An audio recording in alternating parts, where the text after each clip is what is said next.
여러분들한테 차트를 하나 드렸는데, 예, 가지고 계신, 제가 잠깐만 볼 수 있을까요? 네. 요 차트를 제가 드렸습니다. 여기 이런 사운드 체크라고 돼 있어서 드럼 사운드를 이제 잡는 방법이나 이런 부분들을 설명해 놓은 것도 있지만 여기에 보면 숫자가 써 있어요. 예를 들어서 킥드럼, 킥이라고 써 있는 것 중에서 40에서 250Hz 대역에 뎁스가 몰려 있고 300Hz 대역이 많으면 다소 텁텁하고 얇은 어택감을 바뀔 수 있다. 이런 것들을 써드렸습니다. 이게 뭔 말이야? 그죠? 자, 30, 120 숫자 많이 써놓은 거 처음에 제가 설명 안 드렸을 때는 이게 뭔지 당황해 하실 수 있는데 설명 충분히 들으셨습니다. 30은 뭡니까? 1초에 30Hz는 저역대에 30Hz, 250은 250Hz, 250Hz니까 440Hz 한 옥타브 밑에 정도겠죠. 피치를 얘기한다면 그 근처이겠죠. 자, 소리를 얘기하셨을 때 여러분들이 훈련을 받지 않은 찬양팀, 보컬분들 특히 제가 가면은 그 교회 찬양팀의 훈련, 그 음향 교육을 받았던 경험이 있는지 없는지 레벨이 평가가 되는 게 오셔가지고 이제 레벨을 잡으면서 엔지니어한테 얘기하는 대화의 커뮤니케이션의 가장 최하위 레벨. 원투 체 하나 둘 셋. 제 소리가 이상해요. 제 목소리가 아니에요. 어쩌라고? 네 목소리가 뭔지를 엔지니어한테 뭔가를 요구를 원하는데 네, 못 배운 찬양팀이에요. 자, 조금 배웠어요. 조금 배웠다거나 아니면 워십니다가 어디 세미나를 가가지고 좀 들어왔어요. 그래가지고 이제 조금 이제 중팀은 하나 둘 셋 하나 둘 셋 베이스 15Hz만 넣어주세요. 하이 조금만 더 넣어주세요. 바보입니까 안 바보입니까? 바보죠. 왜냐? 미드, 베이스, 하이라고 이야기를 할 수 있기 때문에 엔지니어가 감지를 하죠. 제가 먹먹해서 그런가? 저역이 없어서 그런가? 배심이 없어서 그런가? 톱톱해서 그런가? 하이가 많으면 날카로워서 그런가? 이해를 할 수는 있겠는데 베이스하고 하이라고만 얘기하시면은 뭐다? 불필요한 소리에 안 좋은 영향력을 갈 뿐이지 여러분들이 원하시는 거는 얻을 수 있다 없다? 없다. 근데 엔지니어는 모르는 엔지니어 분 같은 경우에는 열심히 서브 정신에 의해서 그것만 다 깎아주신다. 그죠? 요거는 이제 중팀. 조금만 클리닉 받으시면 되는 팀. 여기 분들은 최소 그 이상이라고 제가 생각을 합니다. 네, 웃으시는 거 보니까 아닐 수도 있어요. 자, 조금 더 하이팀. 하이팀은 아까 좀 전에 얘기하신 대로 보컬 같은 경우에 하나 둘 셋 하나 둘 셋 제 소리가 약간 몽해서 약간 조금 먹먹한 소리가 났는데 300Hz 3dB만 좀 깎아주세요. 요게 배운 팀. 네 그러지 마세요. 배웠어요 우리. 자, 300Hz 대역에 1초에 300Hz는 300Hz 그 대역을 3dB씩 깎는다. 그 엔지니어한테 얘기하시면 그대로 이야기한 대로 맞춰서 깎으면 돼요. 예, 그게 여기 써있는 그런 이야기입니다. 어떻게 깎아요 엔지니어가? 여러분들이 혹시 나중에 많으실 수도 있으니까 제가 사례를 보여드리면 자, 마이크로 우리가 일반 피어하게 이야기를 했을 때는 내 목소리가 좋아, 얘 목소리가 좋아. 근데 PA라는 걸 거치면서 마이크를 거치고 스피커를 거치고 이렇게 확성이 되면서 의해서 중간 프로세스 과정 중에 소리가 바뀝니다. 그래서 A1이라는 그런 어떤 모형이 거치면 거치면서 기하학적으로 변해요. 그래서 근데 결국 우리가 듣고 싶은 건 A1과 이꼬르 A3죠. 그죠? 저 A1에서 기하학적으로 변하는 부분을 이퀄라이저라는 걸 통해서 마이크를 거쳐가지고 음향기기를 거쳐가니까 원래 내 소리가 아닌데 약간 몽해졌어. 저역대가 많아. 그럼 저역대 깎으시면 되는 거고 고역이 부족해졌어. 고역을 올리시면 되는 거고 그걸 이제 음색 조정이라는 걸 얘기하시는 거예요. 그리고 나서 우리가 스피커로 결국 우리 귀로 듣는 건 A3를 원하는 거예요. A1하고 A3가 비슷한 걸.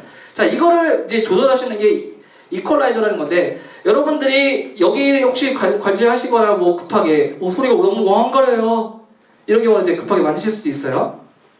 여기 또 만지면 안 된다는 어떤 룰이 있는지는 모르겠어요. 그냥 좀 만질 수 있으면 좋겠어요. 자, 이퀄라이저 중에서 이런 것들을 보실 수 있는데 여러분들 그 차트에 있는 것 마냥 왜 이런 거를 우리가 알아야 되느냐? 여러분들이 흔히 이상해요 그러는 팀은 뭐 대책이 없이 훈련을 좀 받아야 되겠지만 여러분들 기본적으로 내 목소리야 내 악기 소리의 이야기에서 제 소리가 좀 약간 몽한 것 같구나, 약간 메가폰 소리가 나는 것 같구나 이런 게 느껴지기 때문에 이런 것들을 어떻게 느낌으로는 알겠는데 어떻게 엔지니어한테 요구하거나 내가 어떻게 믹서를 만져야 되는지를 모르실 수가 있어요. 그래서 제가 그 차트를 드린 거예요.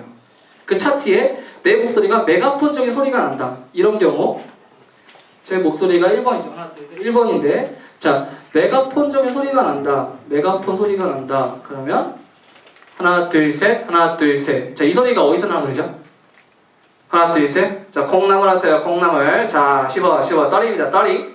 메가폰적인 전화기, 비음 소리. 이해되시죠? 이런 소리 잘 들리긴 해요. 잘 들리긴 하는데 굉장히 좀 약간 메가폰 같고 조금 더 부드럽고 소프트하게 하고 싶은데 표현할 줄은 몰라요.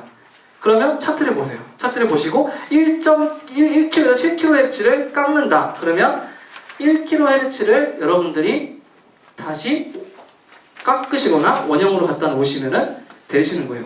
자, 이퀄라이저를 보셨을 때 거의 그림이 똑같아요. 하이가 있고 하이 미드가 있고 로우 미드가 있고 로우가 있어요. 파란색 뭐 색깔은 다를 수 있어요. 근데 마이너스 15 플러스 15 저렇게 마이너스 플러스 표시가 되어 있는 것들은 그러니까 소리를 깎느냐 올리느냐의 개념이에요. 내 목소리가 약간 먹먹한 것 같은데요. 그럼 저음을 약간 가끔 시원해지시는 거 써있는 그대로 보고요.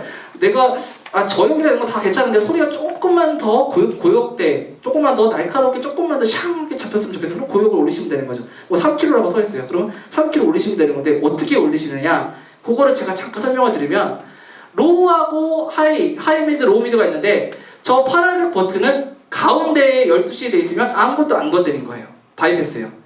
필터링이 안 된 거예요. 근데 왼쪽으로 돌려요. 그러면 깎으신 거예요. 오른쪽으로 2시 방향으로 돌려요. 그러면 부스트 해주신 거예요. 올려주신 거예요. 그 음색을. 자, 하이하고 로우는 80Hz라고 되어 있고 하이는 12kHz라고 되어 있는 상태에서 노브가 하나밖에 없죠. 돌리는 노브가. 근데 로우 미드나 하이 미드 같은 경우에는 하얀색이 더 있어가지고 2개죠. 버튼씩. 왜 그래요? 80Hz 로우 역대 우리가 잘 들었으니까 없습니까? 음악적인 에너지의 표현에서 보컬에 영향이 있으니까 없습니까? 있다면 뭐 킥드럼이나 베이스 기타 그 정도겠죠. 그죠? 그래서 우리가 로우하고 하이는 큰 콘서트들은 저것도 일일이 다 PK로, 그러니까 하이에서도 10kg, 12kg 이런 식으로 디테일하게 조절할 수 있지만 이런 중저가 콘솔 같은 경우에는 너희가 어차피 보통 보컬이나 음악적인 에너지로 가는 거기 때문에 돈을 좀 더 절약하고 이런 소자들을 조금 더 세이브해서 가격을 낮추기 위해서 하이하고 로우 같은 경우에는 아예 80Hz, 12kHz 이렇게 헤르츠를 설정해놔서 로우 버튼 80Hz를 두 시계 방향으로 올리면 80Hz에서 20Hz부터 80Hz를 전체적으로 다 올리는 거예요. 베이스를 많이 주시는 거죠. 예를 들어서 우퍼 같은 경우 뭐 붕붕 이런 것들을 많이 주고 싶다 올리시면 되는 거죠. 그죠? 반면에 이거를 시계 반대 방향 10시 방향으로 주면 어떻게 하는 겁니까? 80Hz부터 20Hz 그 밑에 로우를 완전히 줄여주시는 거죠. 그죠? 보컬 같은 경우에 이 로우를 많이 줄이시면 어떻게 되죠? 로우 커트 버튼하고 누른 거하고 비슷한 현상이긴 하겠죠. 그죠? 근데 저 로우도 완전히 깎으시는 것보다는 한 10시에서 그 정도 살짝만 깎으시는 게 좋아요. 그거는 좀 나중에 고급 테크닉을 좀 말씀을 드릴게요. 자, 제가 여러분들한테 설명드리고 싶은 건 로우하고 하이 이런 두 개밖에 버튼이 없는 거고 하이 미드랑 로우 미드는 이렇게 하얀색 버튼 두 개가 더 있어요. 근데 거기에 우리가 조금 친근한 녀석들이 있어요. 뭐가 있죠? 숫자가 있죠. 그죠? 자, 로우 미드 봅시다. 맨 왼쪽에 뭐라고 되어 있어요? 100이죠. 그리고 가운데가 400, 맨 오른쪽에 뭐라고 되어 있습니까? 2K죠. 저게 헤르츠라는 단위만 없을 뿐이지 지금 말씀드린 숫자의 헤르츠의 가변입니다. 자, 제가 300Hz 멍멍하다 아니 너무 몽해가지고 200Hz를 낮추고 싶어요. 써있는 차트 그대로 낮추고 싶어요. 그러면 엔지니어한테 얘기합니다. 차트 보니까 소리가 약간 멍하고 먹먹하다고 해서 300Hz, 200Hz 정도에서 자르라고 했는데 낮추라고 했는데 그거를 이제 엔지니어한테 얘기하는 거죠. 저기 300Hz 3dBc 정도만 조금만 아까 10원어치만 낮춰주세요 이렇게 얘기를 했어요. 그럼 엔지니어가 이제 아시는 분 같은 경우는 어떻게 하셨습니까? 저 하얀색의 노브를 어디로 갖다 놓죠? 100하고 400의 중간에서 조금 200에서 300 대역을 설정할 수가 있죠. 한 10시 방향에서 9시 반 방향 정도 되겠네요. 거기다 갖다 놓고 그 바로 밑에 있는 파란색 버튼 마이너스 15 요 가운데면 하나도 안 건드린 거 이거를 200에다가 9시에다 갖다 놨다 하더라도 그 파란색 밑에가 12시예요. 그럼 건드린 거예요? 안 건드린 거예요? 안 건드린 거죠. 그 맞춰놓고서 이거를 시계 반대 방향 10시 방향으로 건드렸어요. 돌렸어요. 그러면 200대역을 깎은 거죠. 그죠? 그 다음에 시계 방향으로 돌리면 200대역을 높인 거죠. 즉, 저 하얀색 버튼, 여기도 다 계신데 여기에 있는 그 헤르츠 단위가 있는 숫자는 여러분들 차트를 보고서 나중에 하실 수 있는 헤르츠를 어디를 건드릴 거냐 그거를 설정해 주시는 거고 먼저 건드리시는 그 헤르츠 대역에서 시계 방향, 시계 반대 방향을 통해서 소리를 내려주고 올려주고 하시는 겁니다.